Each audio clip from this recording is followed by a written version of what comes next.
Tapi orang Amerika itu masih dilarang oleh gereja untuk mengaplikasi. Karena nanti bayi cloning itu dipakai suku cadang. Di Amerika masih ditentang oleh fatwa-fatwa agama baik Islam maupun Kristen. Tapi di Cina itu dipraktekkan karena nggak ada halangan agama. Di Cina itu biasa ada kondom diolah lagi jadi alat-alat aksesoris.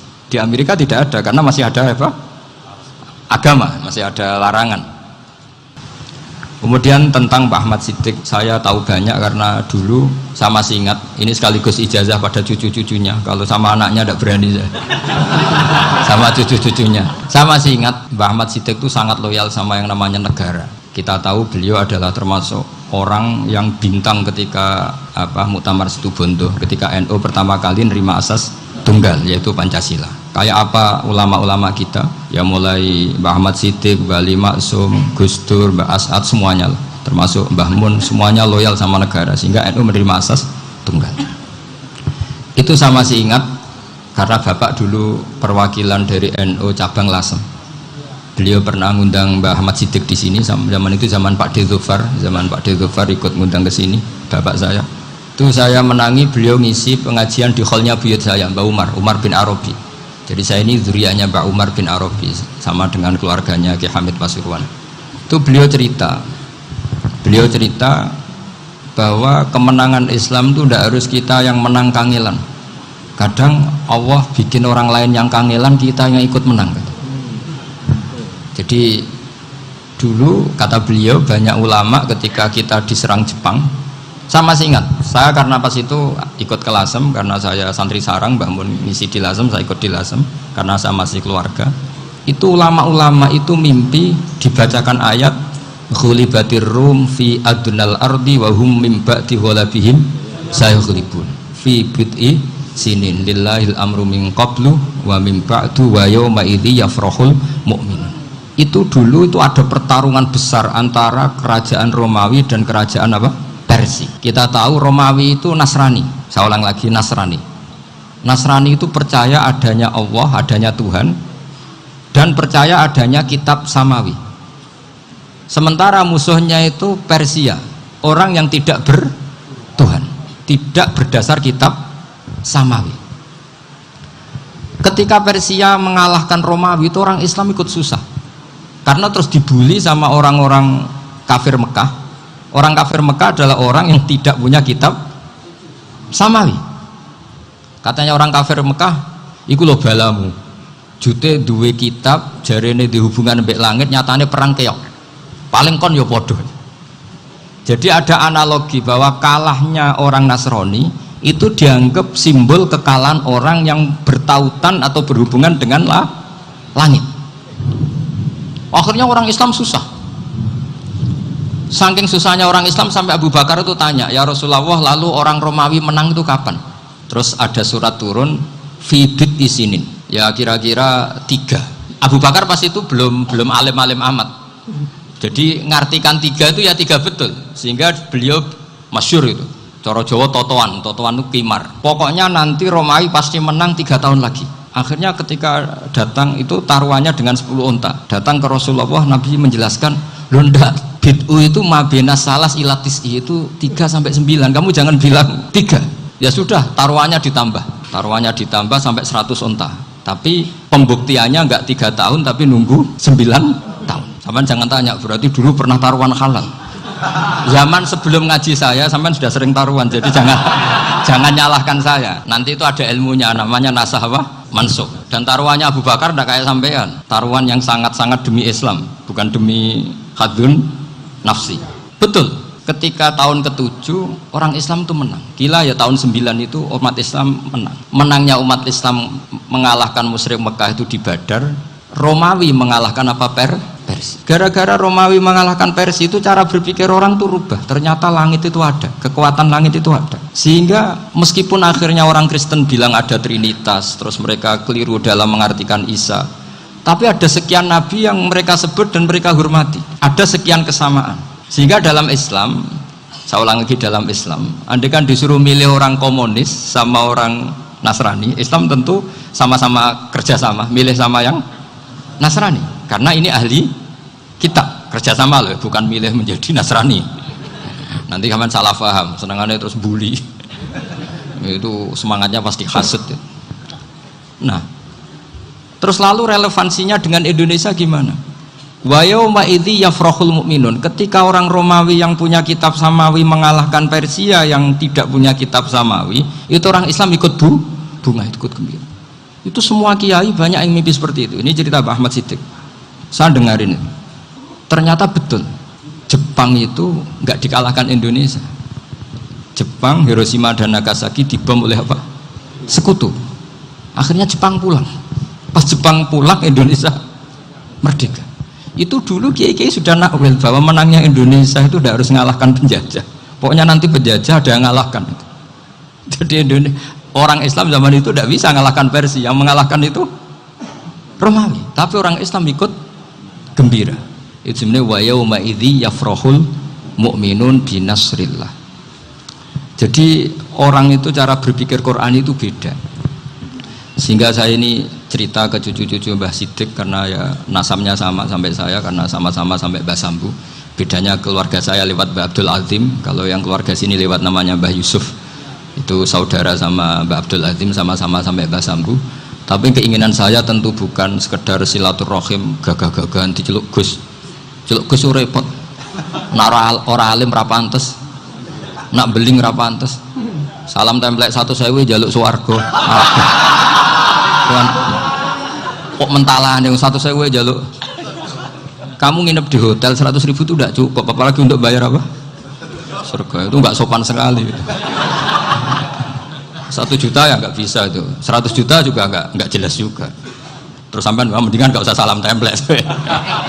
Malah nggak mungkin masuk surga kalau. Jadi dulu yang namanya zuriyah, sampean tenang saja, nasab sampean tidak kalah dengan kita, karena nanti setelah di kuburan itu gus-gus itu nggak penting. Semua kalau ditanya bapak kamu siapa, jawabannya siapa? Nabi Ibrahim.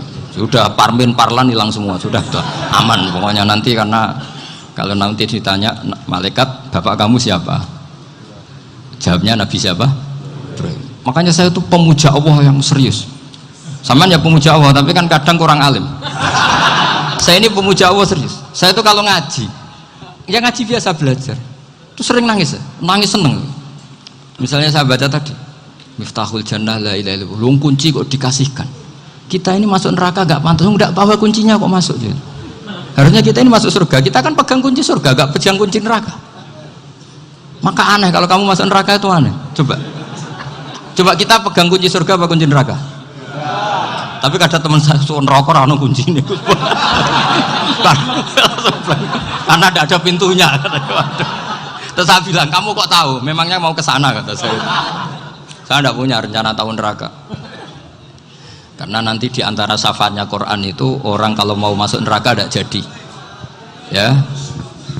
Ya nggak apa-apa ya, diatur sendiri. Jadi di antara syafaatnya Quran itu orang nggak jadi masuk neraka. Jadi syafaat itu ada 2, dari neraka diangkat ke surga, dan itu bisa lama itu. Tapi kalau syafaatnya Quran itu yang belum masuk neraka supaya nggak jadi masuk neraka. Karena neraka juga punya aturan, dia juga kena aturan fikih. Jadi betul ini, saya ada guyon. Jadi kena konstitusi apa? Fikih. Sama tak ceritani syafaatnya Quran itu, ada orang itu beling itu fasik. Itu dihafal surat Tabarok. Apal betul. Tabarakalladzi biyadihil mulku wa huwa ala kulli syai'in qadir alladzi khalaqal mauta wal hayata. Pertanyaannya gini, boleh enggak orang menginjak surat Baqarah? Boleh enggak? Enggak. Padahal orang hafal Quran itu artinya ayat itu ada di hatinya. Fa inna wa ta'ala la yu'adzibu qalban wa al-Qur'ana. Allah tidak akan menyiksa hati yang menyimpan Quran, yang jadi flash disknya Quran, yang jadi rekaman Quran. Singkat cerita orang ini hafal. Pas ketemu Mungkar Nakir prosedur kan, ini orang fasik mau diantemin sama Mungkar Nakir. Prosedur ya, dia kan prosedur standar. Si surat Tabarok akhirnya menjelma jadi seseorang yang gagah berani. Kamu nggak boleh nyiksa orang ini. Saya ini kalamuwah. Kalau kamu nyiksa dia berarti nyiksa saya. Kamu berani sama kalamuwah. Wah ya tidak berani jadi Mungkar Nakir. Tapi orang itu nakal, harus saya gebukin. Tapi kata Quran tadi, tapi saya di situ pasti kena saya. Oh debat, nggak ada lajnahnya, ini nggak ikut. Kalau Gus Wirjon ikut jadi lajnah.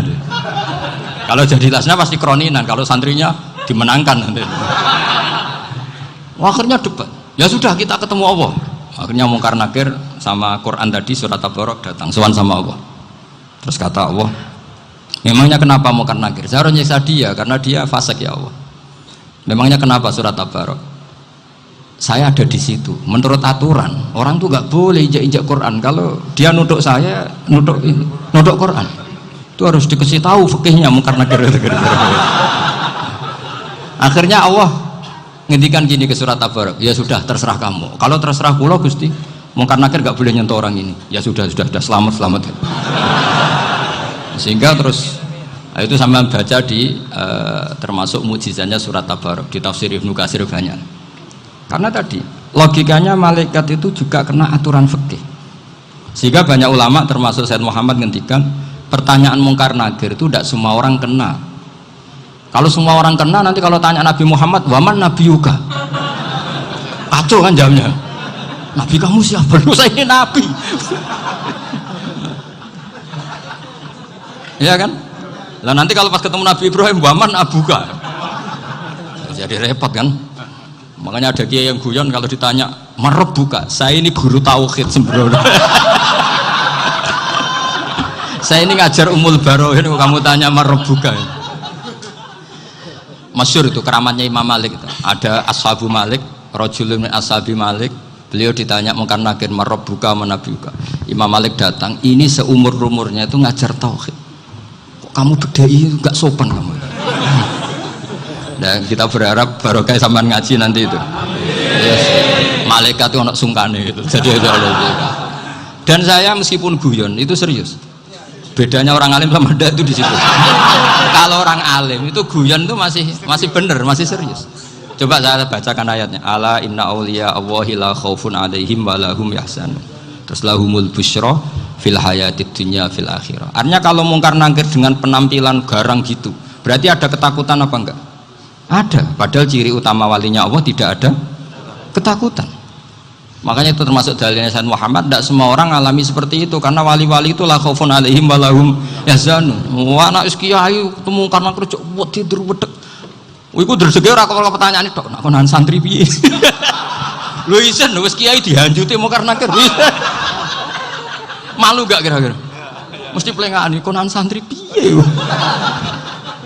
Nak jawabannya gampang karena pernah ngajar tauhid. Makanya Sayyidina Ali ini cerita ini ada di kitab Nurul Dholam, sama lihat di kitab Nurul Dholam karangannya Syekh Nawawi Banten.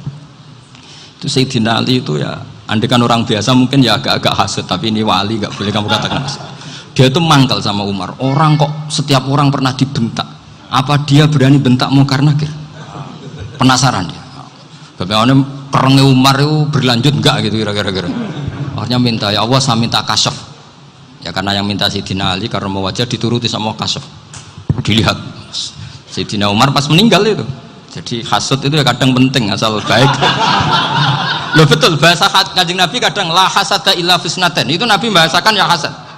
Gus Wirson aja yang nafsirkan ghobtoh itu kan gaya-gayanan sebagai ulama. Aslinya Nabi ngendikannya itu la hasada illa fisnaten. Ulama yang ganti itu namanya ghobtoh. Wong Nabi sendiri nyebut hasad kok kamu tafsiri ghobtoh. Ya hasad ya hasad. Udah ada usah ditawil-tawil pokoknya gitu. Kalau sampean nggak percaya nggak apa-apa. Kok gitu aja kok repot. Karena sampean nggak percaya kemungkinannya dua. Satu nggak ngerti. Dua sama-sama alim kan dari awal kalau sama-sama alim kan laisali alimin ayuqallida aliman akhir. Kita nggak perlu saling mengikuti. Ngapain hasud? Biasa aja. Akhirnya Sayyidina Ali kasut. Pas Umar bangun. Setelah mati kan bangun, setelah meninggal bangun. Mungkar Nakir datang dengan perang yang sangat garang. Itu digambarkan Sayyidina Ali, matanya itu kalkidril ghali, kayak apa kendil yang apa menganga. Wah seru. Sayyidina Ali senang, paling takut ini Umar. Senangnya bukan main, wah ini mesti takut Umar. Biasa. Ternyata enggak, Umar malah bangkit. Woi Mungkar Nakir dia. Kamu tahu menghadapi siapa? Itu betul ya? Kamu itu menghadapi temannya ahabbal khalqi ilallah. Yang diandalkan temannya bukan dia. Kamu tahu yang kamu hadapi, saya ini teman kekasihnya Allah. Jadi boleh kamu mengandalkan Mbak Firjon. Tapi nanti resikonya mungkar tanya, itu Firjon siapa? Wah, itu masalah kan. Makanya syaratnya wali itu harus ma'rufun fis sama. Di langit sudah populer. Makanya dulu ada orang yang saking seninya Abdul Qadir ditanya apa saja jamnya Abdul Qadir Al-Jilani, itu aman karena beliau populer. Makanya program kita harus populer dulu di langit. Nah, itu nanti kalau dicatut oleh santri-santri nggak apa-apa. Kalau nggak populer nanti dicatat, itu siapa? Masalah ini. Umar itu yang dibanggakan itu, kamu tahu saya siapa? Ya enggak tahu, saya ini temannya kekasihnya Allah. Temannya Muhammad, iya Muhammad Rasulullah. Wah, mikir, waduh, repot. Loh, di dunia aja gitu kan, temannya presiden, temannya panglima, apalagi ini temannya Sayyidul Awalin wal Akhirin. Di dunia aja bilang temannya presiden, menteri, orang sudah takut, apalagi ini temannya Sayyidul Awalin. Hanya karena terus konfirmasi sama Allah, gimana ya Allah ini ngadepi. Sebetulnya yang diandalkan itu temannya, bukan dia. Wah, akhirnya sama Allah dibilang, ya bu, ya sama seorang seperti itu bu yang sopan. Terus semenjak itu Mungkar Nakir itu nggak selalu berpenampilan seperti itu, sangat. Jadi semoga itu konsisten sampai nanti. Jadi kamu kalau ingin nggak takut Mungkar Nakir, jadi wali dulu. Karena syaratnya tadi hanya wali sing la khaufun alaihim walahum yahzanun lahumul busyra fil hayatid dunya fil akhirah. Jadi orang itu kalau ngaji itu harus khatam. Jangan semuanya kena pertanyaan. Nanti kalau semuanya kena pertanyaan nanti repot. Kalau Nabi Muhammad ditanya waman Nabi juga. Nabimu siapa? Lu kan terus jadi aneh. Jadi makanya ngendikane Sayyid Muhammad semua ulama lah, nggak ada am kecuali ditaksis. Kecuali sifatnya Allah. Misalnya bikulli syai'in alim, ya benar-benar bikulli syai'in. Tapi kalau am semuanya pasti ada taksis. Meskipun dalam muhawarah muhadasah biasa. Misalnya contoh gampang, istri kamu baru seneng kamu, mas nak pengen popo itu lapor aku, gak popo mas, mesti aku seneng sama lapor. Iku dia aku pengen wayo. Wah langsung jadi apa wae. Mesti apa wae, maksudnya kecuali itu. Gitu. Padahal kalau ngomong, mas sampean ingin apa saja tak dukung. Sampean bilang, pengen iku wayo. Kira-kira disetujui apa enggak? Sama seperti kita kalau punya teman akrab, wah senang omahku gak apa-apa, anggap ya omahmu dewe, terus mlebu-mlebu kamar. Jadi tidak ada am kecuali di taksis. Artinya kalau ada cerita bahwa orang mati pasti ngalami ditanya Mungkar Nakir, itu pasti ada am yang di taksis. Itu pasti juga dialami para anbiya, para auliya. Karena ciri utama wali itu la khaufun alaihim walahum yahzanun. Kemudian saya yang mau cerita ya, supaya sampean bisa menghadapi dunia global ini, tak bawa tafsir Munir termasuk tadi. Kenapa orang Islam, Rasulullah SAW itu lebih senang kalau yang menang itu orang Nasrani Romawi, ketimbang yang menang itu orang Faris, dalam hal ini ateis. Karena orang ateis itu lebih ngeri. Sebetulnya beberapa penemuan sains, terutama di ilmu medis, itu orang Amerika, kayak cloning. Tapi orang Amerika itu masih dilarang oleh gereja untuk mengaplikasi, karena nanti bayi cloning itu dipakai suku cadang. Di Amerika masih ditentang oleh fatwa-fatwa agama, baik Islam maupun Kristen.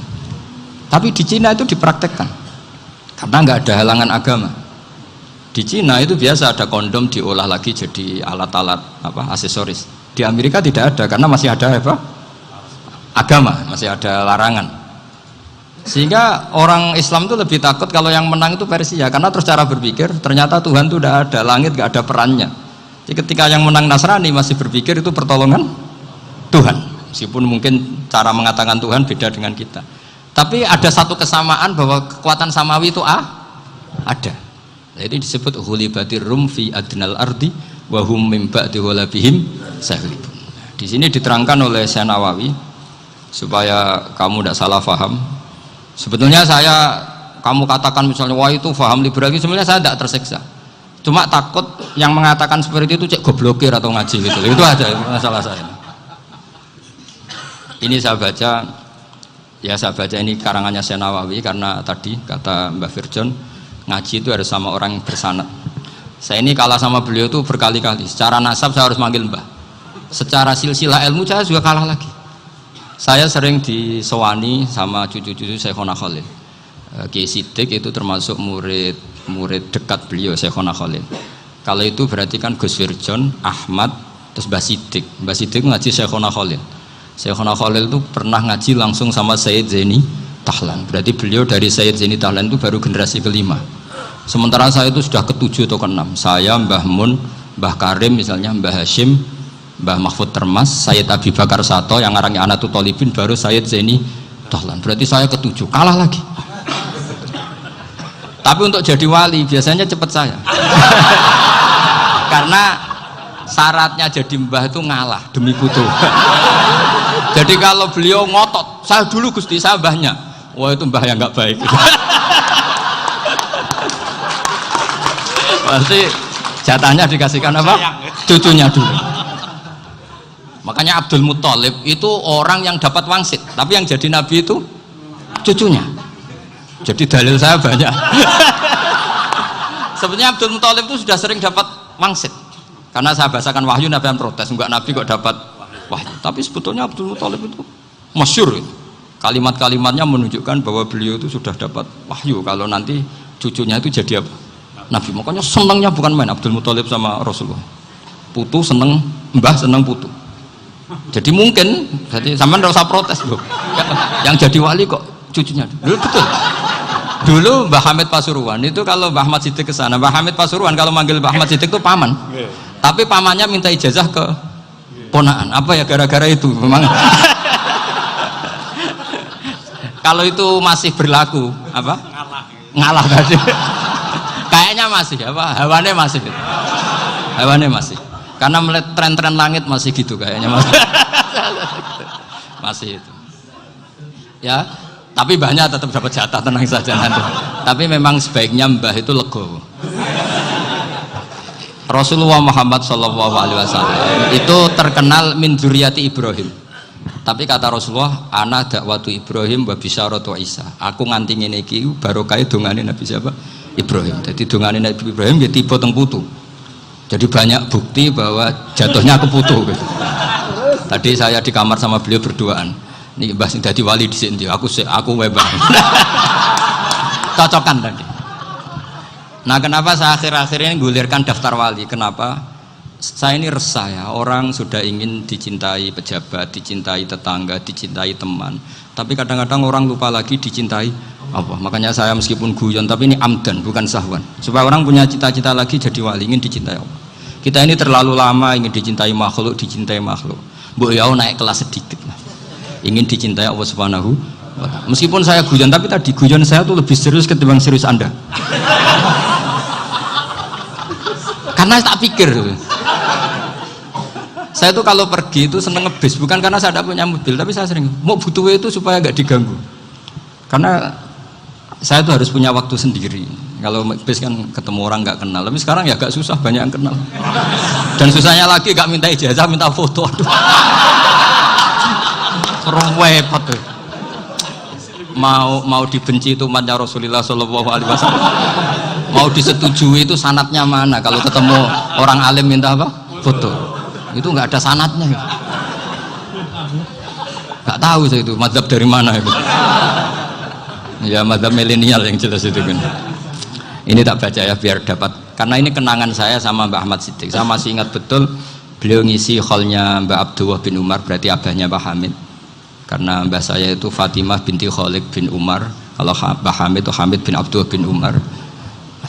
Itu saya masih ingat betul zaman itu Mbah Hamid setiap hall di Lasem itu rawuh dan saya derek mbah saya karena masih misanan datang ke Lasem. Itu beliau pas itu ngisi sama Mbah Mun. Mbah Mun masih muda, Ki Ahmad Siddiq sepuh senior. Itu beliau cerita bahwa dulu ketika Indonesia dijajah Jepang itu para kiai mimpi dibacakan ayat Ghulibatir Rum fi adnal ardi wa hum min ba'di ghalabihim salim. Terus ada kiai yang tanya, takwilannya gimana? Ya nanti Jepang pulang bukan karena kita yang mengalahkan, tapi Jepang ada yang mengalahkan sendiri meskipun tidak kita. Kayak dulu Faris tidak dikalahkan Islam tapi dikalahkan Romawi, tapi yang senang umat Islam. Wa yauma idzi yafrahul mu'min. Itu luar biasa ulama-ulama kita. Delalah kejadiannya Indonesia seperti itu.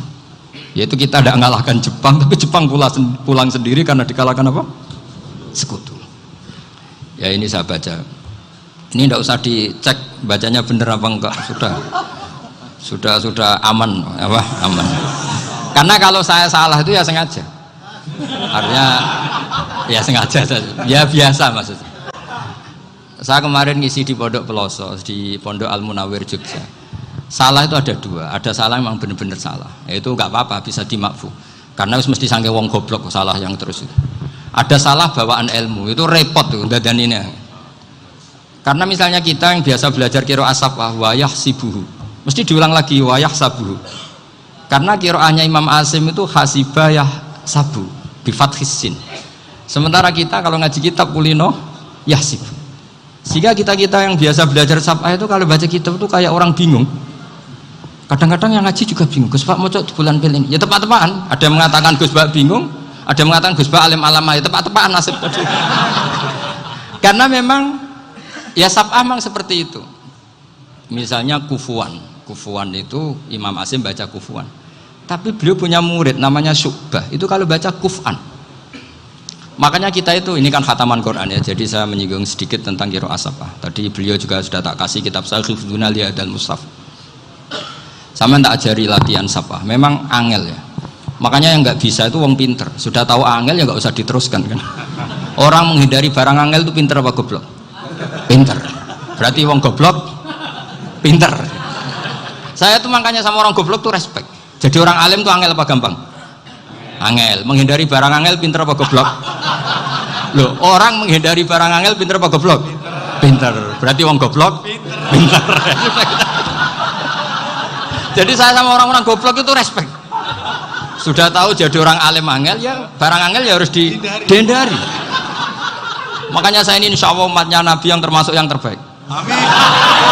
Karena mencintai umatnya Nabi termasuk yang goblok. Waduh, itu tidak gampang itu. Karena tadi sudah tahu ya, seperti itu loh orang naik panjat pinang itu yang naik karena ingin hadiah. Yang nonton sudah tahu, wah licin kok dinaikin mau keplodok ya. Tapi orang sepakat yang nonton juga pinter karena sudah tahu ribet kok. Tukun yang pasar kena lah apa mana. Sama juga gitu.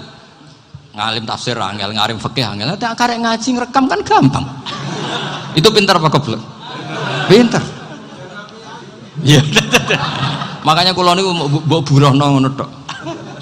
Saya tadi dinasihati Mbak Virjon, muga-muga hati saya selamat. Saya itu meskipun kata orang banyak, muhibbin saya banyak, tapi saya insya Allah tidak riya. Saya itu pakai kitab namanya Tasbitul Fuad, itu karangannya Said Abdul Al-Haddad.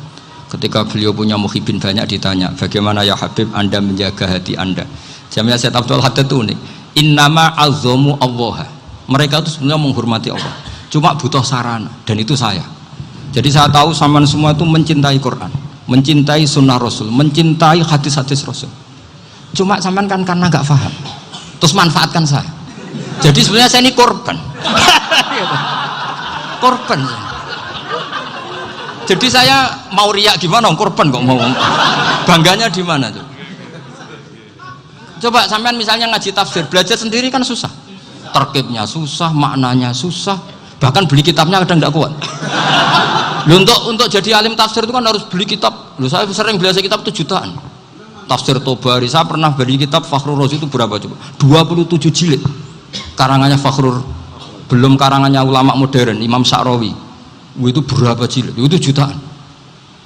Saya kemarin juga dihadiahi kitab Pak Quraish Shihab namanya Faidul Bari fi Syarhil Bukhari. Pak Quraish Shihab yang terkenal. Dia sering diskusi sama saya. Saya ngasih hadiah beliau ngasih hadiah saya. Wah, itu harganya nggak kuat. Tidak kuat, kadang di Indonesia nggak ada coba. Dan sama orang hebat menghindari kesulitan itu. Nah, kesulitan itu, Gus Bak ngaji ikut, kalau nggak paham dirukokno rekamannya sudah gitu. Pinter mana sampean sama saya? Pinter sampean kan? Bikin sosis susah, beli aja kok repot kan. Nah, makanya nggak boleh orang bilang, wah aku goblok reso tafsir, aku wong pinter. Makanya nanti kalau saya ketemu Nabi tidak termasuk orang yang mentahkir orang Islam. Kafabil mari isman ayah kiro akhahul muslim. Jadi cukup orang itu dosa kalau menyepelekan orang Islam, termasuk darani sampean goblok itu dosa. Caranya nggak darani goblok ya tadi di logika tadi. Alim itu angel, gendari angel itu pintar, berarti wong bodoh pintar ya sudah gitu. Tapi tetap bodoh. Tapi ini satu cara untuk saya respect gitu. Coba orang yang ngaji tafsir saya banyak, mungkin ribuan, itu sebetulnya mencintai Quran, karena Quran adalah kitab suci yang panduannya umat Islam, sangat mencintai Quran. Terus kemudian mereka nggak paham, terus mencari orang yang memahamkan, burono lah cara Jawane. Terus keren saya itu di mana coba? Lah terus mereka kurang ajarnya gini, kalau paham itu ya alhamdulillah paham. Kowe nak ngaji Gus Bae ngono tok. Tapi nek ora paham, ora nyalano akale. Mari Gus Bae nerangno cepet, mulane gak paham. Ora kok nyalano teke sing lelet. Maksud kan masyaallah naudzubillah tenan. Sebetulnya tingkat kurang ajarnya tinggi Gus sebenarnya. Jadi kalau nggak paham itu kadang nggak nyalahno uteke. Kayak mau misalnya, mau mari mikir aja jelas. Padahal misalnya jelas ora mesti paham, bodoh. Paham? Jadi kata Sayyid Abdul Haddad, innama azzamu Allah. Sebenarnya mereka itu sangat menghormati Allah. Makanya kita nggak perlu mengatakan wasilah itu kafir, nggak akan. Karena orang tawasul sama Rasulullah itu ingin dapat ridhonya Allah lewat orang yang dicintai Allah. Kita mencintai wali sebenarnya, wah itu kekasih Allah. Kita mencintai itu karena mencintai Allah. Sama seperti gini, kamu mencintai kangkung apa enggak? Sebenarnya sama sekali enggak. Tapi kamu ingin sehat, ada asupan gizi, kamu ingin tubuh kamu sehat, butuh asupan gizi, kemudian kamu makan kangkung, apa terus kamu cinta kangkung? Kan enggak, cinta kesehatan kamu sama. Orang yang mencintai saya sebenarnya ingin kepuasan rohani. Saya kan termasuk kiai yang torekonya gampang, ini swargo kan akhirnya penggemarnya banyak. Coba kalau kamu ini neraka jadi sebetulnya Anda mencintai kepuasan Anda sendiri. Nah saya ini korban. Makanya untuk masuk surga cepat saya, korban itu cepat. Da'watul mazlum la turaddu kan gitu. Laisa bainahu wa bainallah hijab. Jadi saya kalau donga langsung seret langit. Karena mazlum. Saya sinau tafsir itu Pak, sampean bayangkan ada tafsir itu sudah 27 jilid. Sing aran Fakhrul Razi itu buletnya bukan main. Karena dia ahli filsafat. Buletnya Masya Allah. Sudah gitu sinau Jalalain kadang dikomen oleh Sawi. Sudah kita percaya Jalalain jebule dibuli Sawi. Percaya Sawi dikandani, "Oh iku Maliki rasa ribet." Sudah gitu sinau Qurtubi, sinau tafsir Tabari itu susahnya. Belinya susah, belajarnya susah. Padahal saya punya keluarga, punya istri, punya anak. Bayangkan kalau istri saya rewel kayak istri sampai. Wah itu, tapi alhamdulillah enggak. Sama sekali enggak. Allah sudah milihkan, wah ini bahaya kalau punya istri rewel. Imam Sibawai itu kitabnya banyak, tapi yang terbukukan hanya Kitab Sibawai. Karena beliau kalau sudah belajar lupa istri. Hanya pas beliau di pasar, kitabnya dibakar semua sama istrinya. Karena dianggap saingannya. Ternyata yang dicerai tidak kitabnya, malah istrinya. Itu Imam siapa? Sibawai. Tapi alhamdulillah kitab saya nggak terbakar, aman. Saya teruskan ya. Jadi untuk menjaga riya dilatih innama azzamu Allah. Sebenarnya mereka itu menghormati. Sehingga wasail itu sebenarnya nggak pernah jadi subjek pelaku utama, tetap Allah. Sebab itu kata Sayyid Muhammad, kamu kok mengatakan wasilah itu kafir itu gimana? Ketika innallaha qad ba'atsa lakum taluta malika. Talut itu ya manusia. PD-nya itu apa? Inna ayata mulkihi ayyatiyakumut tabut fihi sakinatum min rabbikum wa baqiyatum mimma taraka ahlu Musa wa ahlu Haruna tahmiluhul malaikah. Jadi beliau PD itu kalau bawa sunduk semacam peti sakti, sing di situ ada baqiyatum mimma taraka ahlu Musa wa ahlu Haruna tahmiluhul malaikah. Ya kayak semacam jimat. Tapi saya bukan mensyariatkan jimat enggak, karena nanti banyak penjual yang pembohong juga gitu loh. Cuma cerita, kamu tidak usah mengatakan kafir. Dulu Talut PD-nya kalau bawa sunduk semacam peti kesaktian yang di situ ada baqiyatum mimma taraka alu Musa wa alu Haruna tahmiluhul malaikat. Sehingga Khalid bin Walid meskipun beliau sahabat dan menyaksikan wajah Rasulullah SAW, itu bawa sya'aratun min sya'aratihi Rasulullah SAW, bawa rambutnya Nabi. Perang kemana-mana itu diletakkan di pecinya. Nanti sama tanya lagi, masa pakai peci Khalid bin Walid ini? Wah panjang, sampai itu repot. Sampai tak warai ngaji usul fikih. Usul fikih itu kalau ngaji itu ada istilah tangkihul manat. Ini mesti ini wilayah yang kita bisa berdebat sama Mbah Firjon. Dulu itu musuh saya karena saya makili Anwar, beliau makili Peloso. Tapi tahu-tahu kalah tua terus saya mengundurkan diri. Di fikih itu ada istilah, ada tangkihul manat, ada tahqiqul manat, ada tangkihul manat. Tangkih itu kira-kira gini, lafadz hadis itu dibuang sekian untuk tahu bahwa itu madarul hukmi. Misalnya gini, tak beri contoh paling gampang. Sama harus paham, kalau nggak paham nggak pinter-pinter. Ja'a a'rabiyun ila Rasulillah sallallahu alaihi wasallam. Ya karena ini menghormati Mbah Ahmad Siddiq, saya orang alim, jadi ngaji ini tetap ada suasana alim. Ya harus ada suasana alim. Nggak perlu jadi orang alim tadi, susah. Sudah ngedari susah itu pintar. Sudah itu aja. Jadi orang alim susah, ngedari barang susah pintar. Berarti orang tidak alim pintar. Nah, meskipun tetap sudah itu pegangi sampai mati nanti. Lu jadi orang alim tuh repot. Itu kata Imam Ghazali, kalau orang alim kalau mau masuk surga itu sama Allah nggak boleh. Kamu nggak boleh langsung masuk surga. Coba cari umat kamu, syafaati dulu. Nah, saya takut nyari sampean nggak bisa kembali. Saya tidak punya rencana itu. Pokoknya mau masuk. Golek sampean kuaduan balik raroh dewe, repot nanti saya. Berat jadi orang alim itu berat. Ya saya teruskan ya. Ada tangkihul manat. Ja'a a'rabiyun ila Rasulillah sallallahu alaihi wasallam. Faqala ahlaktu wa ma ahlakaka qal waqa'tu imraati fi nahari Ramadan. Ya sidang kita, saya ini rusak ya Rasulullah. Kenapa? Karena saya menjima istri saya fi nahari Ramadan. Terus kata Nabi, kamu harus bayar kafarah. Napa Nabi kafarah? Puasa 2 bulan. Wong baru 1 hari aja terjadi gitu kok disuruh puasa 2 bulan. Ya tidak kuat ya Rasulullah. Baru berapa hari saya puasa aja kecelakaan seperti itu. Apalagi kalau sampai 2 bulan. Tidak ya Rasulullah. Ya sudah kalau gitu kamu pertama ngasih makan apa? Itqu raqabah kan, pertama merdekakan budak. Tapi kan sekarang nggak ada budak makanya terus sekarang langsung puasa. Wah ini nggak bisa semua. Ya sudah ngasih makan orang 60. Kasihkan siapa ya Rasulullah? Ya orang fakir. Saya ini paling fakir. Di kampung saya ini orang paling fakir. Jadi mulai dulu orang fakir itu hubungan suami istri itu paling lancar mulai dulu. Makanya orang fakir itu anaknya banyak karena hiburannya hanya itu. Wong Ramadan aja. Coba mau ke ATM nggak punya uang, mau antri di bank nggak punya, mau apa coba? Itu mulai dulu. Ini sanatnya mutasil.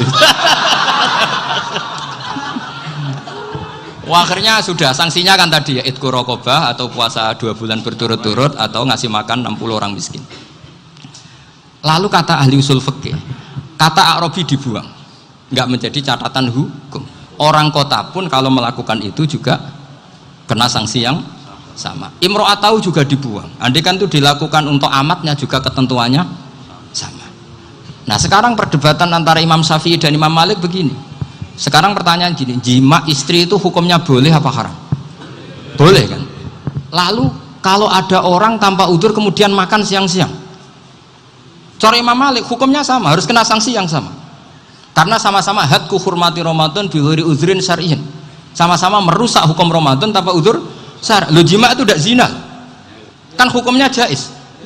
Nah, sekarang makan hukumnya jaiz, harusnya juga kena ketentuan yang sama. Cara pikirannya Imam Malik. Nah, alhamdulillah Imam Syafi'i gak setuju.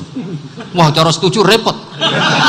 Bahkan orang-orang Syafi'i sudah punya khilaf, kalau gitu minum dulu. Iya, biar gak kena. Iya, biar iftarnya pakai minum.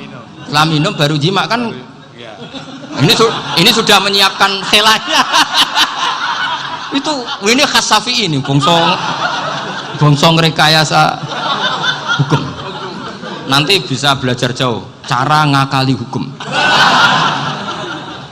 Makanya guyonan yang masyhur Gus Dur itu gitu.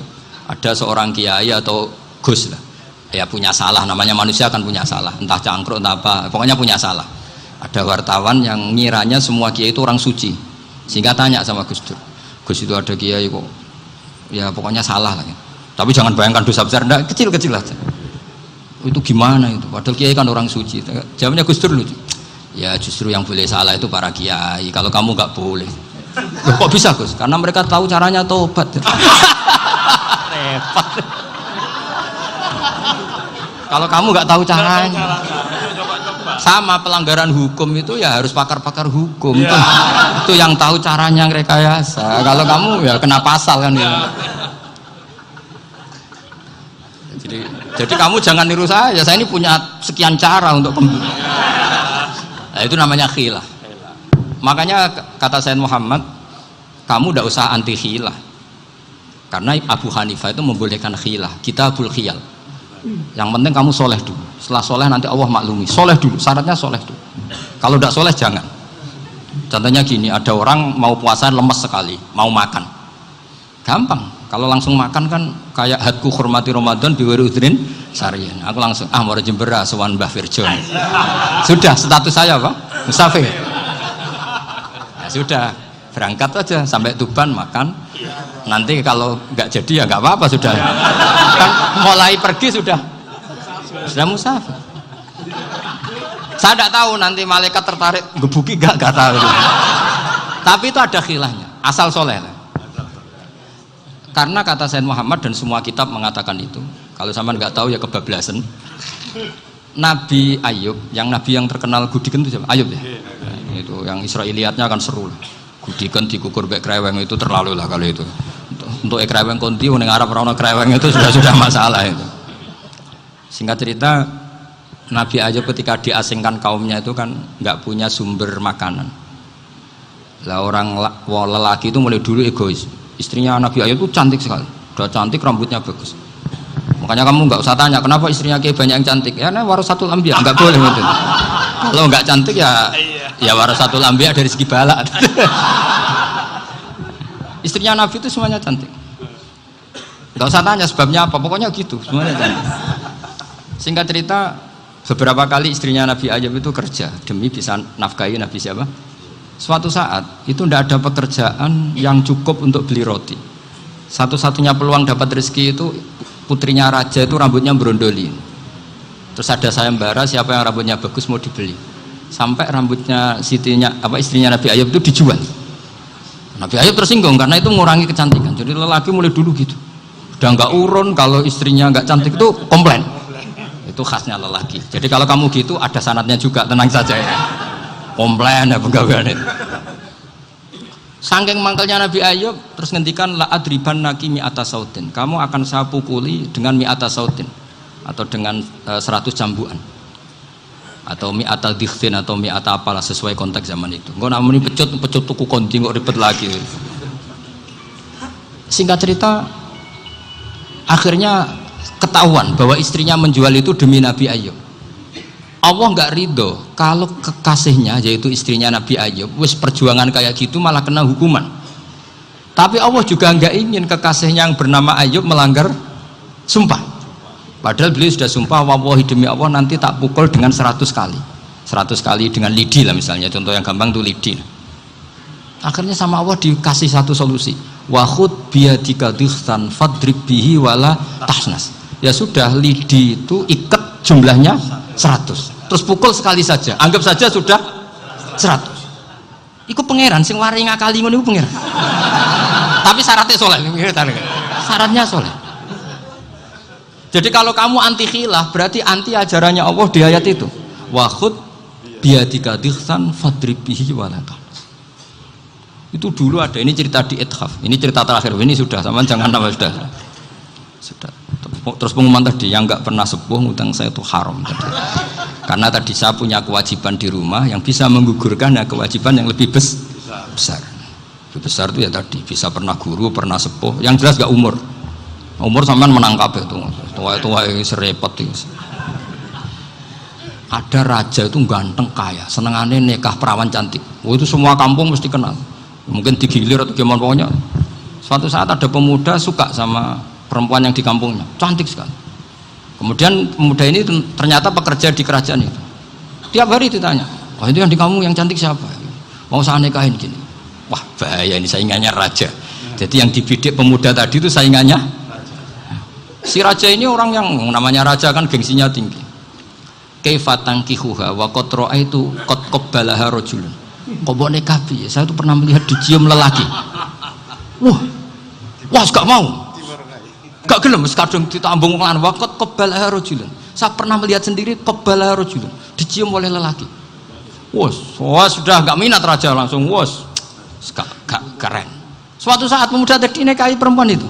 Rajanya marah-marah. Kamu lelaki gak punya harga diri gini. Gak punya selera, gak punya harga diri, sudah pernah dicium orang kok tetap dinikah. Terus bilang ke raja, ta'rif manir rajul, lelaki itu siapa? Abuha. Kamu tahu lelaki itu siapa? Sopo? Abuha. Bapaknya. Saya kan hanya bilang rajulun. Pernah dicium lelaki. Lah pikirannya raja itu lelaki kue-kue ngene iki. Tapi butuhnya canom mau rojo ben gak sido itu aja tuh. Baru kayak digulirkan gitu, wakot kebalah rojulun. Wah nggak mau. Setelah itu satu saat pegawainya tadi nikahi perempuan. Kamu nggak punya harga diri gini. Kamu tahu mandir rojul apa abu? Wah nak ngono aku gak poho. Lah monggo sakniki wis bojo kula. Ora trimo wis diambung wis macam-macam. Lah itu namanya khilah. Apa? Khilah. Kalau di Balawa disebut tauriyah atau apalah. Tapi saya tidak ngajari sampean seperti itu. Sudah pinter sebelum saya ajarin. Bangsa ngakali kan sudah pinter. Ya ini terakhir tak baca Arabnya saja nanti. Bismillahirrahmanirrahim. Biar dapat barokahnya Syekh Nawawi juga barokahnya guru-guru. Bismillahirrahmanirrahim. Wasababu nuzuli hadil ayati annahu kana baina farisa war rumi qitalun wa kanal musyrikuna yawadduna antaghliba farisu ar-ruma. Di anna farisa kanu majusiyan ummiyin wal muslimuna yawadduna ghalabatar rum ala faris liqaunihim ahla kitabin. Jadi zaman dulu orang Islam lebih senang kalau yang menang itu orang Nasrani. Kalau bandingannya ateis. Karena bagaimanapun percaya kekuatan langit. Sementara orang ateis sama sekali tidak percaya kekuatan. Apapun bedanya kita dengan Nasrani itu ada kesamaan, yaitu percaya adanya kekuatan langit. Sehingga ketika orang Romawi kalah itu orang Islam ikut susah. Paham ya? Makanya ini tak baca biar sampean enggak macam-macam pikirannya. Fab'atha Kisra saat terusnya, ya pokoknya seperti itu. Akhirnya Rasulullah SAW berdoa lebih seneng yang menang itu Rom karena ahli kitab.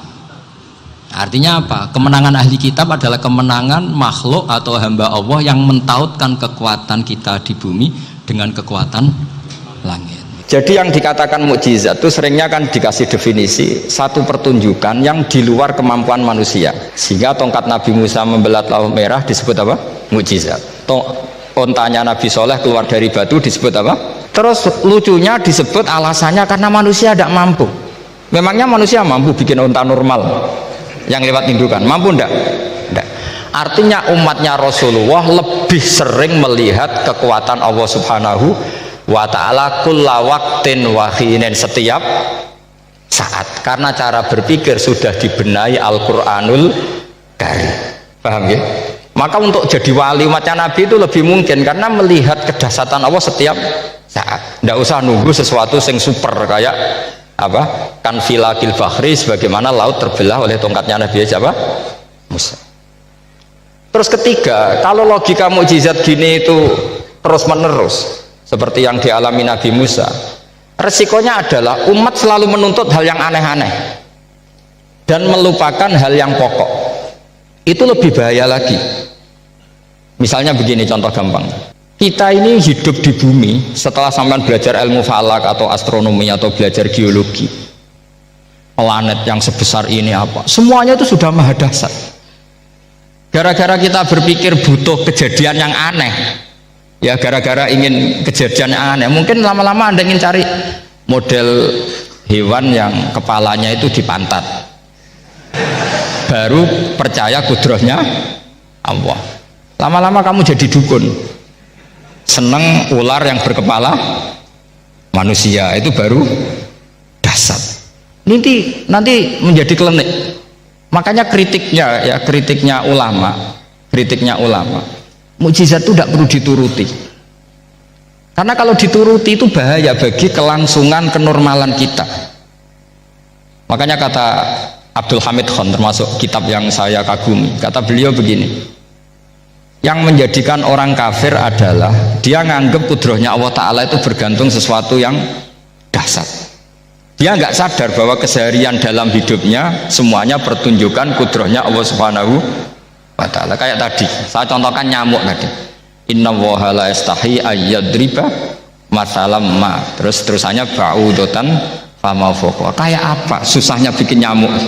Sudah kecil, punya alat kelamin, punya organ, punya urat, lalu dalam tubuhnya juga ada kuman, kumannya juga berorgan. Kebayang nggak Anda bikin seperti itu? Enggak. Dasar mana dengan tongkatnya Nabi Musa? Sama-sama berstatus kita tidak mampu sama sekali. Dasar mana? Sama kan? Nah, itu yang diinginkan Rasulullah Shallallahu Alaihi Wasallam, dan Al-Quran menggiring kita cara berpikir begitu terus. Sehingga Quran cukup menghentikan wa ma min dabbatin fil ardi wala ta'iri yatiru bi janahaihi illa umamun amsalukum. Sebetulnya burung yang setiap hari terbang, yang setiap hari lewat Anda, itu semuanya bukti kekuasaan Allah Subhanahu wa Ta'ala. Tidak usah nunggu kejadian-kejadian super dahsyat. Terus keempat, korbannya para kiai, termasuk saya. Jadi nanti kalau saya tidak bisa haji terbang, wah tidak kiai, tidak bisa terbang, tidak bisa kayak Harry and Potter misalnya gitu, tidak bisa kayak Harry. Jadi nanti kiai juga dituntut gitu, bisa terbang kayak Aladin. Jadi nanti repot. Semua kebenaran agama bergantung pimpinannya ini punya kedasatan-kedasatan itu. Saya akan memberi penjelasan tentang apa? Mukjizatnya Al-Quran. Kenapa disebut mukjizat paling apa? Dasar. Ini saya bacakan teks ya, teks pokoknya ya, supaya sampean tahu. Ini tabaruk sama Imam Bukhari ya. Redaksi yang diriwayatkan Imam Bukhari, qala Nabi sallallahu alaihi wasallam. Ini ikut kitab Fadhailil Quran. Ma minal anbiya nabiyyun illa u'tiya minal ayat ma misluhu amana alaihil bashar. Wa inna ma kana alladhi utituhu wahyan awhahu wa ilayya fa arju an akuna aktsarahum tabi'an yaumal qiyamah. Jadi semua nabi punya mukjizat, yang lewat mukjizat itu orang dipaksa iman karena dahsyat tadi. Saking dahsyatnya terus cocok tidak cocok itu percaya. Tapi kata Rasulullah, mukjizat saya itu berupa wahyu, yaitu Al-Quran, dan saya berharap dengan mukjizat itu saya adalah nabi paling banyak pengaruhnya yaumal kiamah, maknanya paling banyak orang yang iman. Terus di sini dikomentari oleh syarahnya ya, oleh penyarahnya yaitu Ibnu Hajar Al-Asqalani. Ya saya baca Arabnya saja. Sama harus pura-pura paham jadi keren. Jangan minta saya terjemah nanti harus pura-pura paham. Bagus kok, mantas sababi komen fawana minhum. Jadi bergaya orang kaya ya dikira apa? Kaya. Bergaya ulama ya dikira apa? Ulama. Nanti bergaya wali juga dikira wali. Saya baca ya, ini luar biasa menurut saya. Al makna annal mu'jizati al madiyata kanat khisyatan tusyahadu bil absor kana qoti soleh wa aso Musa wa mu'jizatul Qur'ani tusyahadu bil basirah. Jadi kayak tadi, kedasatan tongkat Musa itu karena apa? Laut kok bisa dibelah sebuah tongkat, itu aneh. Kalau maknanya aneh adalah di luar kemampuan manusia, nyamuk lebih aneh. Kayak apa susahnya bikin organ apa? Nyamuk yang sekecil itu. Artinya bedanya apa? Tongkatnya Nabi Musa dengan pertunjukan nyamuk yang sama-sama mengarah satu titik, yaitu mengakui absolutisme kudrahnya Allah Subhanahu. Sama ndak? Sama. Sehingga umatnya Rasulullah tidak perlu ditunggoni mukjizat simsalabim, cukup penalaran akal. Ini namanya basirah. Apa? Basirah. Ya jelas ya. Mohon sampean ra usah kepen roh tokate Nabi Musa tuh. Cekap melihat apa? Nyamuk. Ya sudah bagus, sudah maju, sudah keren. Ya jelas ya.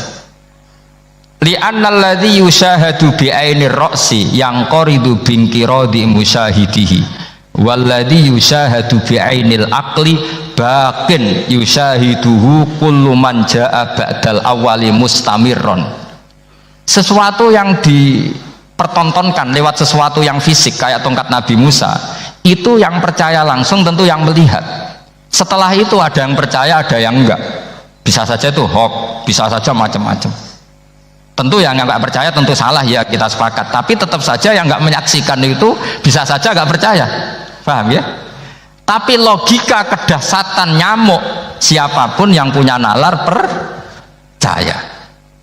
Artinya giringan Al-Quran untuk melihat mukjizat itu kedahsyatan Allah bikin nyamuk itu abadi ila yaumil kiamat, dan siapapun yang waras akan ikrar dan tetap menyaksikan, karena insya Allah ada nyamuk terus ila yaumil kiamat. Itu kan teman tidur kita, paham? Makanya kamu kompromi dengan nyamuk, sekali-kali jangan dicaplek, ini ayatnya Allah. Ya bila perlu dicium, dielus-elus itu. Karena saya yakin yang hadir di sini andekan melihat tongkatnya Nabi Musa kira-kira dilus-elus enggak? Kira-kira? Andekan loh, kamu punya kesempatan melihat tongkatnya Nabi Musa, gimana? Dilus-elus, dikai mori, dikai kembang 7 taman, ya gitu. Tapi kenapa nyamuk tidak kamu begitukan? Toh sama-sama ini ayatnya Allah yang luar biasa. Makanya ini ngaji di sini saya ulang lagi, sama tidak perlu merasa punya hak adami sama saya, karena saya memang buyut saya kandung itu orang Gamaran, namanya Mbah Hafsah. Hafsah itu binti Maksum bin Soleh bin Asnawi Sepuh. Jadi saya ini termasuk turunan beliau yang keluar dari Kudus di Rembang. Karena mbah saya kandung itu sepupunya Mbah Sahal, ya sama Mbah Sahal ibunya Badiah. Badiah ya putrinya Mbah Hafsah ini. Kalau ibu saya namanya Sofiyah ya putrinya Mbah Hafsah ini. Jadi kenapa saya cerita ini ya, memang Quran sudah terang-terangan ngendikan dzurriyatam ba'duha napa min ba'd. Jadi kekuatan dzurriyah itu luar biasa. Jadi kita menjaga harkat dan martabat para leluhur supaya ilmu ini terjaga. Jangan marisi gayane tok, bae alim terus putune pedita-pediti gak alim terus gak keren, menurut saya itu malu gitu. Jadi marisi itu ya kalau putunya orang alim ya alimnya, jangan marisi mulyane. Orang alim terus mulya tok gelem dicucup itu gak keren menurut saya. Niru alimnya dulu baru sama-sama dicucup itu baru betul, paham ya? Jadi ada aturannya lah. Saya teruskan. Sehingga Quran kalau menggiring mukjizat, ketika Rasulullah SAW dituntut kafir Mekah, kita tahu kan mereka nuntut apa misalnya? Lan nu'mina laka hatta tafjura lana minal ardi napa yam bu'a au takuna laka jannatum min nakhili wa inabin fatufajjiral anhara khilalaha napa tafsira au tusqitas samaa kama za'amta alaina kisafan au ta'tiya billahi wal malaikati qabila au yakuna laka baitum min zuhrufin au tarqa sama. Masih mereka bilang gini, walan nu'mina liruqiyika hatta tunazzila alaina kitaban naqra'u. Mereka nuntut tuh, Muhammad saya percaya kamu Rasul, tapi syaratnya Mekah yang tandus sulap jadi kota yang subur makmur, menjadi jannat subur makmur. Atau begini saja Muhammad, kalau kamu gelo sama saya mangkel karena kita ada iman, turunkan saja azab, kisafam minas sama, turunkan saja azab. Atau begini Muhammad, kamu kan bilang utusan Allah, kamu datang saja bersama Allah digandeng gitu, digandeng terus sama Allah diangkat tangan kamu, dimaklumatkan kalau kamu Rasulnya. Au ta'tiya billahi wal malaikati qabila. Karena mereka dengan logika yang salah, yang dikatakan mukjizat itu sesuatu yang seperti itu. Artinya kalau kamu berpikir mukjizat yang seperti itu, berarti Anda turunan kafir Quraisy. Anda turunan apa? Kafir Quraisy. Maka gak boleh berpikir mukjizat seperti itu. Nyatanya Allah cukup menjawab dengan ayat wa ma min dabatin fil ardi wala ta'iri yatiru bi janahihi illa umamun amsalukum. Dijawab lagi inna fi khalqis samawati wal ardi wa ikhtilafil laili wan nahar wal fulki allati tajri fil bahr saturuse la ayatil liqaumi yakin. Semudah itu kita iman kedahsyatan kudratnya Allah. Cukup melihat kerbau, kok bisa ya jaga populasinya, padahal tidak pernah dia seminar cara jaga populasi. Nyatanya tetap terjaga, tanpa lamaran ya bisa jaga keturunannya,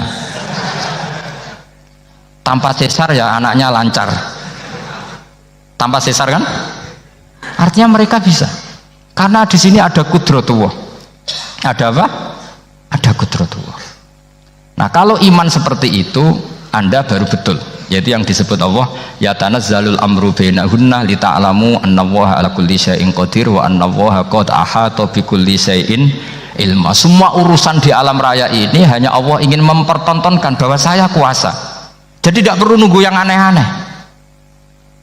Sehingga andaikan saya ketemu Nabi Musa dan ketemu Rasulullah Muhammad SAW, pasti saya milih Nabi Muhammad sebagai ketua.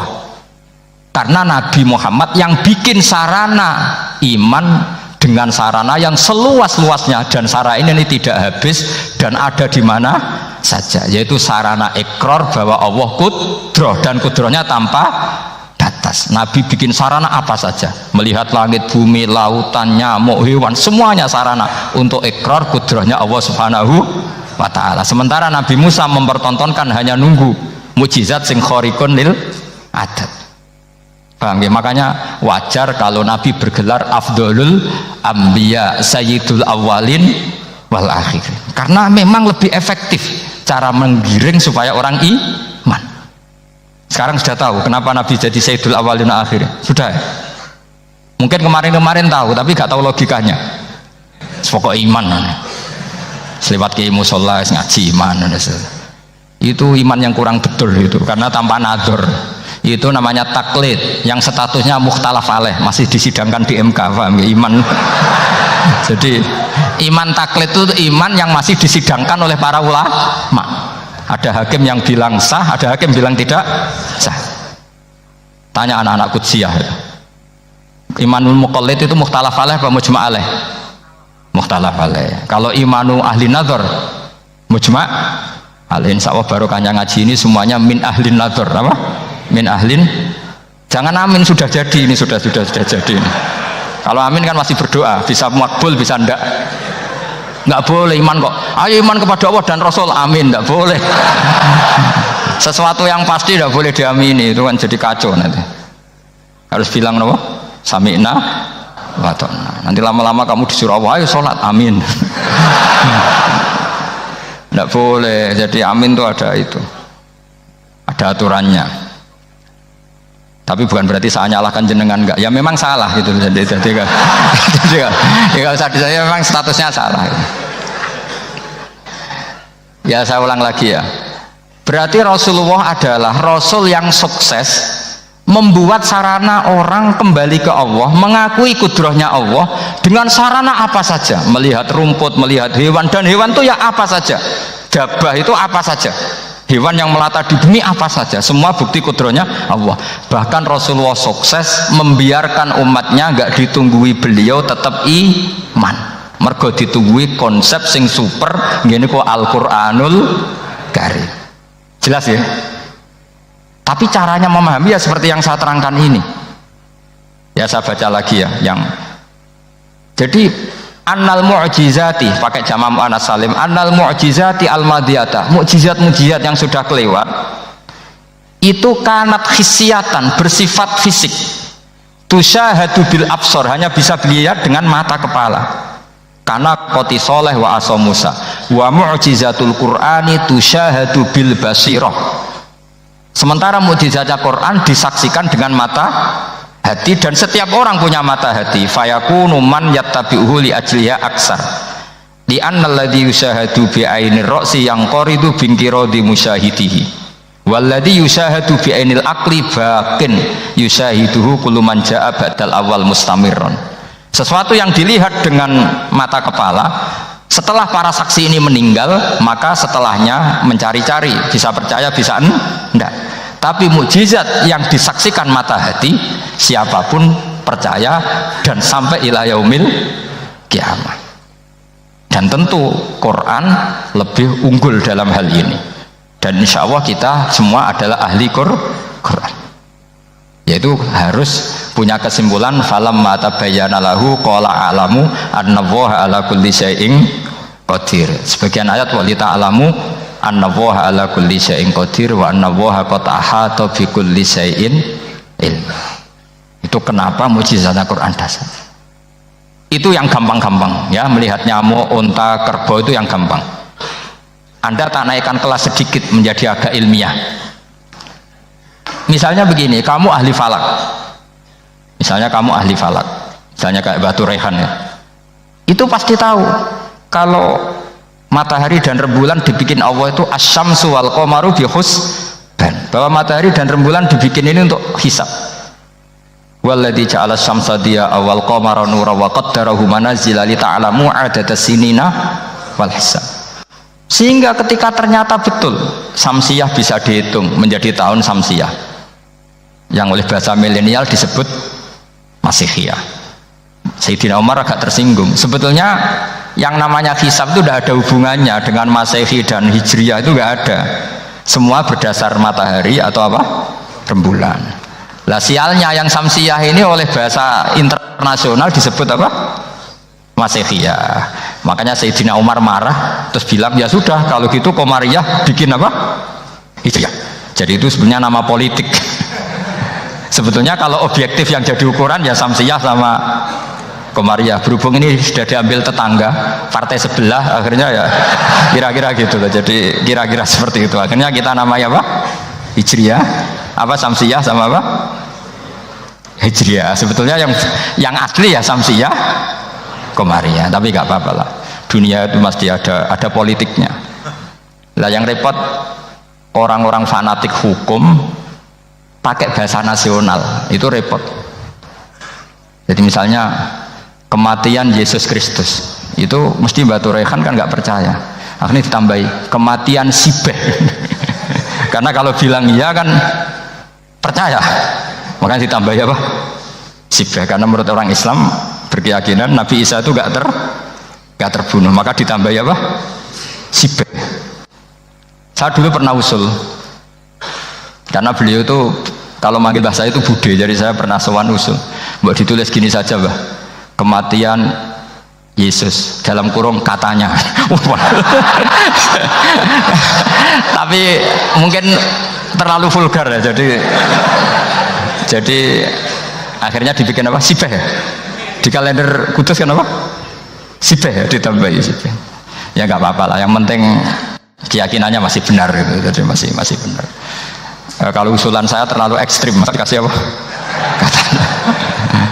Ya karena memang begitu kan, kita berkeyakinan Nabi Isa itu gak terbunuh. Wa ma qataluhu wa ma sholabuhu walakin syubbihalahu. Jadi ini saya teruskan, ini paling masih seperempat jam ini. Kalau kelamaan sampai dolim itu ganggu kiai lama-lama gitu. Saya tadi sudah bilang sama panitia, orang Indonesia itu gak sopan. Kalau suka kiai itu didatangkan, itu agak masalah sebetulnya.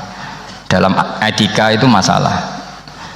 Kalau seneng kiai ya sowan ngaji, jangan sowan di dalam, itu ganggu ya, sowan ngaji saja. Dulu Imam Malik itu anaknya raja itu, Imam Malik itu seangkatan dengan Harun Ar-Rasyid. Makanya jangan berharap kalau saya gampang diundang. Bukan karena saya sombong, memang etikanya seperti itu. Jadi Imam Malik diminta datang ke istana untuk ngajar anak-anaknya Harun apa? Ar-Rasyid. Masyhur Imam Malik tersinggung terus kata bang, al ilmu yu'ta la ya'ti. Ilmu itu disowani bukan sowan. Akhirnya Harun Ar-Rasyid minta anak-anaknya datang ngaji ke Imam Malik. Itu anak presiden. Imam Malik berani, al ilmu yu'ta la ya'ti. Tapi kalian beruntung karena saya hormat sama bapak saya yang di sini. Wong makom buyut saya itu ya berarti apa ya? Selatannya makamnya Sayyid Ja'far Shadiq itu di situ kan ada makamnya Mbah Soleh, Mbah Maksum, itu mbah saya. Nah, makanya dulu saya ngaji di sini lama di Damaran itu, maksudnya lama itu ya mungkin setahun. Karena saya memang mulai kecil di Sarang, sampai sekarang saya masih ngajar di Sarang. Tapi dulu cukup ya, karena saya kesini sudah hafal Quran, jadi hanya setor setiap hari satu juz, jadi cepat lah. Saya tidak punya masalah ingatan, alhamdulillah, jadi cepat hafal. Saya terangkan lagi ya, ini penting ya, masalah mukjizatnya Quran.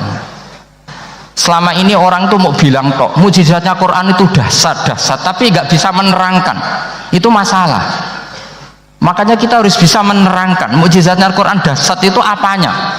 Yaitu tadi, tongkatnya Nabi Musa hanya disaksikan oleh orang yang di era itu.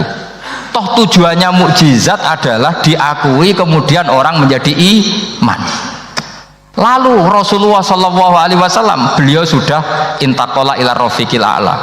Tapi konsepnya Quran menjadikan orang yang nggak ditunggui beliau tetap iman ila yaumil kiamah. Itu yang maksud fa'arju an aku na aksarahum tabi'an yaumal kiamah. Mukjizat saya itu cukup Quran kata Nabi, dan dengan mukjizat itu orang akan iman ila yaumil kiamah. Caranya seperti ini.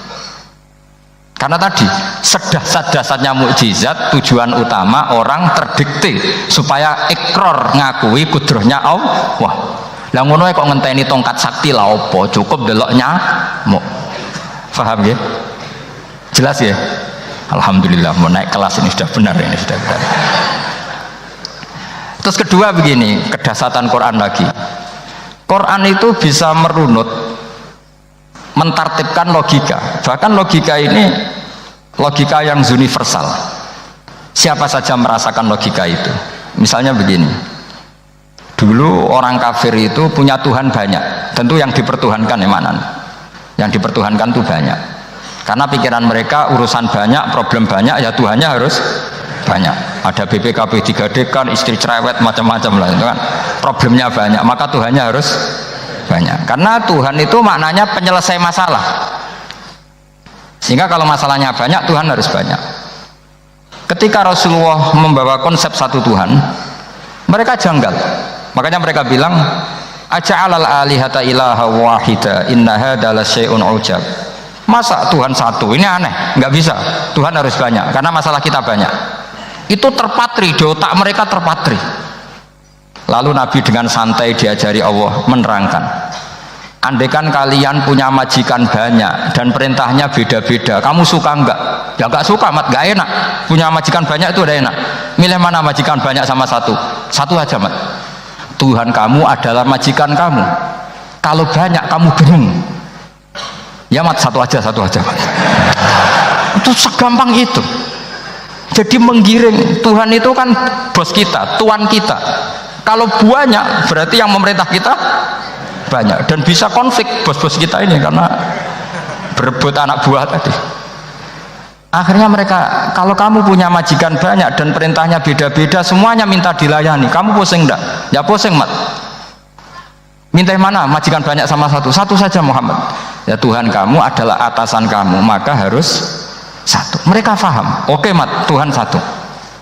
Itu yang dimaksud dorobawaw matalar rojulan fihi syuraka umutasyakisuna wa rojulan salamal lirojul hal yastawiyani masalah. Langsung alhamdulillah. Karena mereka yang paling bodoh pun faham dengan logika itu, faham. Kalau Tuhan banyak, perintahnya banyak, kita repot. Maka Allah bikin satu masalan, yaitu rojulan fihi syuraka umutasyakisuna wa rojulan salamal lirojul. Satu lelaki, satu bos, satu perintah. Kayak apa mudahnya Allah. Kemudian mereka tetap menuhankan Lata, Hubal dan Uzza karena mereka dipertuhankan. Sebenarnya nggak pernah Tuhan tapi dipertuhankan. Allah memberi contoh tuh sederhana sekali. Wa daraballahu mathalar rajulaini ahaduhuma abkam la yaqdiru ala syai'in wa huwa kallun ala maulah aina ma yuwajjihu la ya'ti bi khair hal yastawi huwa may ya'muru bil adl. Kata Rasulullah, Lata itu menurut kamu apa? Ya Tuhan kami. Muhammad, Hubal ya Tuhan kami. Uzzah ya Tuhan kami. Lalu kalau mereka kotor ya saya mandikan, kalau hidungnya coplok ya saya tata. Terus kata Rasulullah begini, kamu mau nggak punya budak atau pembantu yang buta, tuli, bisu? Kamu mau nggak punya pembantu loh ya, pembantu itu budak zaman dulu. Kamu mau nggak punya pembantu yang buta, yang tuli, yang bisu? Wah gak doyan, mat. Gak apa pembantu ngono. Yang pembantu saja kamu tidak mau yang gitu, kok malah punya bos begitu? Orang yang tuli, yang bisu, yang kopok, jadi pembantu saja nggak layak, kok malah jadi pangeran. Paham ya? Arca dan berhala itu kan nggak bisa apa-apa. Kamu mau gaji ngasih THR pembantu yang kopok, bisu, picek? Mau? Wong jadi pembantu saja nggak sah, kok mau jadi apa? Tuhan atau jadi majikan? Jadi Allah bikin contoh gampang sekali. Wa daraba mathalar rajulain ahaduma abkam la yaqdiru ala shay'in. Enggak bisa apa saja. Wa wakallun amala maulah, anane ngrepoti tok. Inama yuwajjihu la yati bi khair. Mudah sekali. Akhirnya mereka berbondong-bondong iman karena logikanya ditata oleh logika Al-Qur'an. Makanya agama ini sebenarnya nggak pernah datang dengan kekerasan, itu tidak pernah. Bil hujjah, dengan argumentasi, itu disebut qul falillahil hujjatul balighah. Nah sekarang orang rapati soal argumentasi, senengane neror. Itu rapati ngaji. Sebenarnya agama ini mudah. Ad-dinu yusrun, agama ini mudah, logikanya gampang. Untuk tidak menuhankan Yesus atau Isa, Quran juga datang dengan penjelasan yang nggak jelimet, yang gampang saja. Kata Allah, mal masih ibnu Maryam illa rasul qad khalas min qablihir rusul wa ummuhu siddiqah kana yakulanit. Kok arani pangeran piye? Nek mangan ya lesu. Kamu kebayang nggak misalnya punya Tuhan terus mbok gratisi pas marung. Terus kamu bangga, alhamdulillah tadi habis ngratisi Tuhan. Tadi kelihatannya kelaparan, tak gratisi, senangnya bukan main. Kamu mau punya Tuhan yang seperti itu? Mau? Nggak mau kan? Allah menjelaskan karena yakulanit kuduyan sego, artinya nak orang mangan yo lemes. Pas kamu minta ternyata Tuhannya baru lemes. Jadi Quran itu tidak sinis enggak, tapi menggiring logika bahwa ini tidak mungkin Tuhan. Wong kana yakulanit gampang kan? Itu gampang sekali, logika Quran itu gampang sekali. Dan masalahnya kita sekarang tidak mengkaji Quran yang sisi ini. Ya termasuk kritik kita ya, tapi ya sudahlah, ini dunia ya macam-macam. Ono sing ngaramno lomba, ono sing mendukung lomba, macam-macam. Saya tidak dalam posisi mendukung dan menolak. Saya 0-0, jadi tidak ke kanan tidak ke kiri dalam konteks tadi. Karena ya sudahlah, itu sudah takdir, semuanya takdir. Ada yang setuju lomba, ada yang mengharamkan apa?